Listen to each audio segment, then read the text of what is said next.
Welcome to the Deep Dive. Today we're diving into a whole stack of Nigerian newspapers, all from April 25th, 2025. We're pulling out the key stuff, the really crucial bits of information, just for you. Yeah, think of it like a quick download, all the important stories, the trends, cutting through that daily noise. Exactly, to give you a sharp picture of what's going on right now. Economy, security, politics, social stuff. Mm-hmm. It's all in there. Mm-hmm. A single day's news, it can be a lot, but you look closely and you see the patterns, the bigger forces shaping Nigeria. Our mission, really, is to connect those dots for you, give you that clearer perspective. Okay, let's get into it.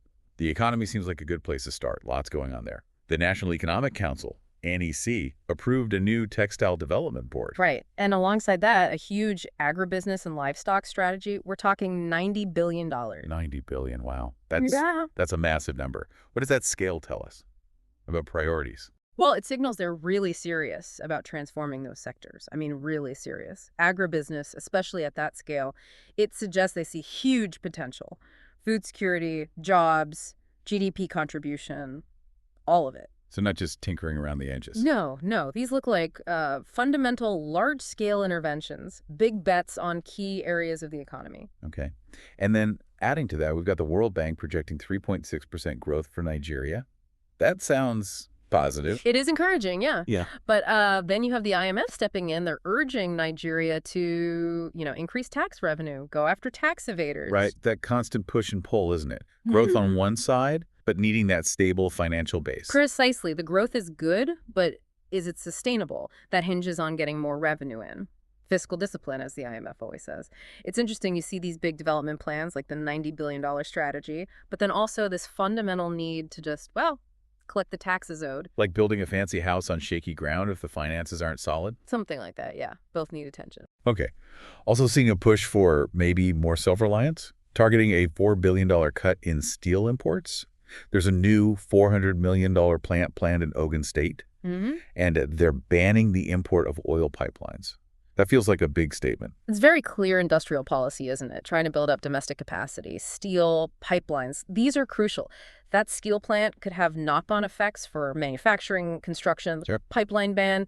Well, it could stimulate local makers, but the question is, can they actually meet the demand, both quantity and quality? That's key. Always the question. Now, financially, Nigeria is apparently talking about re-entering the JP Morgan index. That sounds significant. Why is that such a big deal? Okay. So being in a major index like JP Morgan's, it's like a stamp of approval for global investors. It makes Nigeria more visible internationally, easier for those big investment funds, the ones that track these indices, to put money into Nigerian assets. So more foreign investment, potentially lower borrowing costs. That's the idea, yeah. Increased liquidity, better terms. Yeah. It matters. Okay, this is interesting. Tax-exempt firms invested over 2.5 trillion naira. That's huge. Massive figure. But then the government's worried about low patronage of made-in-Nigeria goods. Feels contradictory. It does, doesn't it? It sort of highlights that tax breaks alone aren't enough. You could attract the investment, sure, but that doesn't automatically mean people will buy the products made locally. Right. You need something else, maybe boosting quality, competitiveness, maybe even, patriotic buy local campaigns. It's supply and demand. They have to work together. Makes sense. Now, power. Always a big issue. Governors are considering getting the private sector more involved in electricity. That's a significant potential shift. And 13 governors are putting up counterpart funding to electrify, over 900 villages? Yeah, that suggests they know the current setup. Yeah. Well, it isn't working well enough. Relying only on the public sector hasn't solved it. Exactly. The power deficit holds back so much economic activity. So bringing in private capital, private expertise, it could be a game changer, especially for those rural communities. We also saw InfraCredit guaranteeing a big infrastructure bond and $32.5 billion 20-year bond. For listeners, what does that guarantee actually do? It's basically insurance for the investors buying the bonds. InfraCredit says if this project runs into trouble, we'll make sure you get paid back. It lowers the risk, makes the bonds more attractive, and helps unlock that private money for essential infrastructure. It's a clever mechanism. Got it. And lots of corporate news, too. GTCO has a new chairman, approved a big dividend. Transcorp Power's revenue is way up. OPE got an award. Yeah, signs of life and growth in specific companies and sectors. Pockets of strength. But then a slightly worrying stat, only 22% of family businesses have succession plans. That sounds like a potential risk down the line. It really is. Family businesses are, often the backbone of the economy. If there's no plan for who takes over, Hmm. it can cause instability, even business failure. That's a big economic risk, actually. Something to watch. Okay, two last economic points. NNPCL, the national oil company, is facing a forensic audit soon. That could be very revealing. Transparency and accountability, potentially. And 10 banks paid nearly ₦1 trillion naira in tax. Just underscores how important that sector is for government revenue. Absolutely. Highlights their significant contribution to the national coffers. Okay, let's pivot now. Security and justice. And unfortunately, some heavy headlines here. Yeah, quite a few concerning reports. NEC, the National Economic Council, they postponed talks on state police. This is despite reports of rising killings. That feels critical. Why postpone? It's a really complex issue, state police, very sensitive. On one hand, people argue it means more localized, maybe more effective policing, boots on the ground who know the area. Makes sense. But there are big concerns, too. Potential for political misuse by state governors, funding issues, proper oversight. How do you prevent abuse of power? Right, those are serious risks. So the postponement suggests there's just no consensus yet. They need more time to hash out these challenges. It's not an easy decision. Regionally, ECOWAS is looking for support for its standby force. This came after a terrorist attack in Benin. A reminder that these security challenges, they don't stop at borders. Needs a regional approach. And Nigeria is also strengthening military cooperation with Israel. What does that tell us? It likely points to a strategic focus, maybe enhancing capabilities in counterterrorism, intelligence, getting access to certain defense technologies, perhaps. Okay, back inside Nigeria, an emergency meeting. The Chief of Defense Staff met with a House of Reps panel. This was amidst some protests. We don't know the details of the protests. But the meeting itself signals something serious enough to warrant that high-level attention.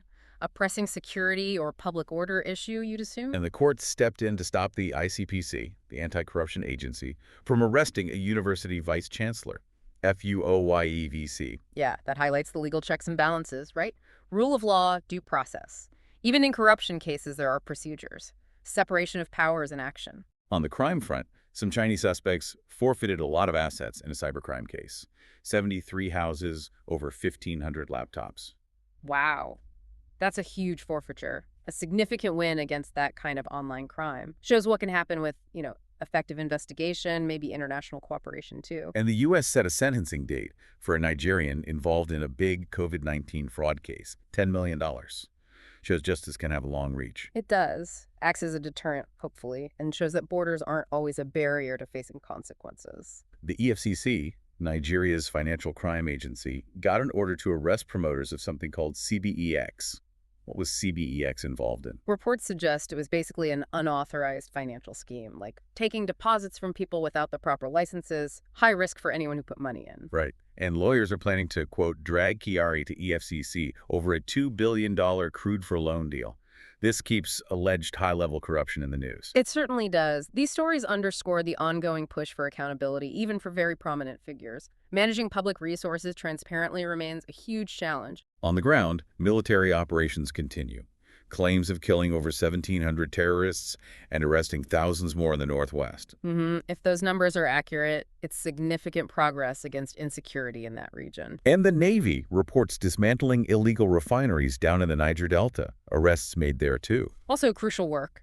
Tackling oil theft, tackling the environmental damage. But it's a constant battle in both regions. Requires sustained effort. Then there's a story about Nigeria thanking Ghana for rescuing trafficked Nigerians. Later, another headline about over 200 victims returning from Ghana. Good to see that cross-border work. Yeah, definitely positive. International cooperation is vital for combating human trafficking. It's a horrific crime. But then, closer to home, police seized N150 million worth of tramadol in Kano. That's a massive amount of opioids. Huge seizure. Highlights the scale of the illicit drug trade. And in Imo State, police arrested 2 women trying to sell a kidnapped child. Just awful. Deeply disturbing. A truly terrible reminder of the vulnerability and cruelty involved in such crimes. The violence sadly continues. Reports of 14 passengers abducted in Benue, a Catholic priest abducted in Kaduna, and tragically, a man apparently hacked a reverend sister to death in Rivers State. Just awful news. Though, the Bauchi police commissioner did come out to say there were no confirmed cases of abducted students there. So some clarification amidst the worry. Right. Important to get accurate information out there in these situations. But the overall picture remains very concerning in terms of violence and insecurity in different areas. And you see the direct impact. Anambra residents are asking for better security, specifically so they can farm productively. The link between safety and just making a living. Absolutely crucial. Basic economic activity depends on feeling safe. Elsewhere, the Hizbah board in Kano dismantles some kind of rumored holy ground, shows the role of religious authorities in maintaining social norms there. Reflects local sensitivities. In a tragic case in Jigawa, a man who killed his sister-in-law was found mentally unstable. Highlights that complex link between mental health and the justice system. Yeah, sadly. Underscores the need for more awareness and, frankly, better resources for mental health within the justice framework. Okay, final security points. Sokoto's security advisor is pushing for reintegrating ex-terrorists. Contentious, but maybe necessary long-term. Very complex. Balancing justice for victims, public safety, and finding paths away from violence for those who renounce it. A delicate, difficult process. And Edo State rejected a compensation claim from IPOB related to the Uromi killings. Right, reflects the state government's stance on IPOB and their activities. Okay, moving on. Politics and governance. Vice President Shettima chaired the NEC meeting. Political figures praising each other. Akpabio praising Governor Umo Ino. Tinubu hailing the City People publisher. Standard stuff. Fairly typical political exchanges, yes. But the Labor Party situation. Giderobi versus Julius Abure. That legal fight seems to be rumbling on. INE studying a court judgment. IME saying he's still the chair. Yeah, that points to ongoing friction within the party. Post-election tensions, maybe power struggles still being resolved. Or not resolved, as the case may be. And the political map keeps shifting, it seems. Ganduja, now an APC, welcomed defectors from NMPP. Says more governors are coming over. Classic consolidation moves. Meanwhile, Saraki basically said if PDP members want to leave, they can go. And then Nwoko called defections in Delta a new dawn. Parties seem very fluid. It really underscores how dynamic Nigerian politics can be. Alliances shift. Party loyalties aren't always fixed. These moves are all about positioning, consolidating power, looking ahead to the next election cycle. On a more local note, a group bought a N5 million nomination form for the Lagos Speaker's son. For local government polls, $5 million. That's a lot for a local election form, isn't it? Raises questions about, the cost of participating in politics, barriers to entry. And in Zamfara, the speaker dismissed a factional assembly. Suggests internal power struggles happening at the state level, too. Yeah, points to internal divisions, challenges to authority within the state legislature there. Lastly, in politics, Amaechi made a strong claim. Said the National Assembly's weakness allowed President Tinubu to breach the Constitution. Didn't specify the breach, though. That's a serious accusation. Even without specifics here, it hints at potential friction or disagreement between government branches on constitutional matters. Something to watch. And Bayero praised Tinubu over a livestock agency. So, support on some policy fronts, too. Indicates backing for that particular initiative. All right, let's look at social issues in education now. Lagos State paid N$1.5 billion for students to take the WASI exam. Big investment in education there. But a lot of students failed. Over 31,000 according to one report, maybe over 26,000 in another. Why the different numbers? Could be timing, could be slightly different data sets being reported. But either way, the high failure rate is the main takeaway, right? Yeah. Despite the investment, it raises questions about education quality, student readiness. Definitely. And we're seeing more industrial action. FCT workers protested outside Minister Wyke's office. He then blamed council chairs for a teacher's strike. Yeah, finger pointing there. University lecturers in Uyo are on strike over pay. And ASU, the main university union, resumed its strike in Kaduna over unpaid allowances. It's ongoing. These strikes just highlight those persistent issues for workers, especially in education and public services, that cause major disruptions. Need better ways to resolve these disputes. On a different note, a lecturer at ATBU was reportedly fired for sexual harassment. That's significant. Suggests institutions might be taking these allegations more seriously now. Sends a message. In NS, the student union wants the NDLEA, the drug agency, to start drug testing politicians. That's quite a call. It is radical, yeah. But it reflects a certain public mood, maybe, a desire for more accountability, higher ethical standards from leaders. Interesting dynamics in the Southeast. States are mobilizing youths for Army recruitment, apparently despite opposition from IPOB. Yeah, it shows there isn't just one single view within the region. Individual choices, state initiatives pushing back against the IPOB stance. And Yoruba youths are rejecting an indigene bill proposed by a senator from the southeast. Highlights those ongoing regional sensitivities, identity politics. Issues of belonging, indigene rights, always sensitive topics. Okay, some positive news too. Ekiti State vaccinated over 226,000 girls against HPV. That's huge for preventing cervical cancer. Really important public health initiative. Great to see. Jigawa is aiming to vaccinate nearly 1 million livestock, crucial for agriculture, food security. Absolutely. Protecting that sector. Oyo State is trying to end open defecation, another key public health goal. Vital for sanitation and health. And Lagos wants to upgrade its medical college, LA Sukam, to a full medical university. Could really boost healthcare training. Yeah, enhancing capacity for training doctors and other health professionals is always needed. And just quickly, Kano suspended its Saturday sanitation drive because of the UTME, the big university entrance exam. Shows how important that exam is nationally. Yeah, prioritizing access to higher education for the students taking the exam. Okay, let's wrap up with some international bits and interesting facts. Trump telling Putin, soft BP after a Kyiv strike. And he's selling Trump 2028 gear already. Global politics and, well, Trump being Trump. Meta took down over 100 million fake Facebook pages this year. The scale of that. It's enormous, the constant battle against misinformation online. Dan Goat accepted a World Bank appointment. Big recognition for him in Nigerian business. Definitely. Shows global standing. And MTN had a cyber attack, but they say their core systems are okay. A reminder of those constant cyber threats businesses face. Good that the core infrastructure held up, apparently. Also, the NFF, the Football Federation, declared war on corrupt refs. Fans will like that. About time, many would say. Good for the integrity of the game. And flights are back to normal after the Nimet strike ended. Good for travelers. Yeah, avoids major disruption there. Now for a Did You Know facts. Yeah. YKK makes 7 billion zippers a year. 7 billion. It's mind-blowing, isn't it? Such a small thing, but they dominate globally. And the human nose can apparently detect 1 trillion different scents. 1 trillion. Amazing. Just shows how complex our senses are. We underestimate them. Today in history, 1859, construction started on the Suez Canal. Changed global trade forever. Absolute pivotal moment in history. And a quote from Kelly Clarkson. Never take advice from someone you wouldn't trade places with. That is actually pretty solid advice, isn't it? Good filter for whose opinion to value. So wrapping up this deep dive, April 25th, 2025. It's just one day, but wow.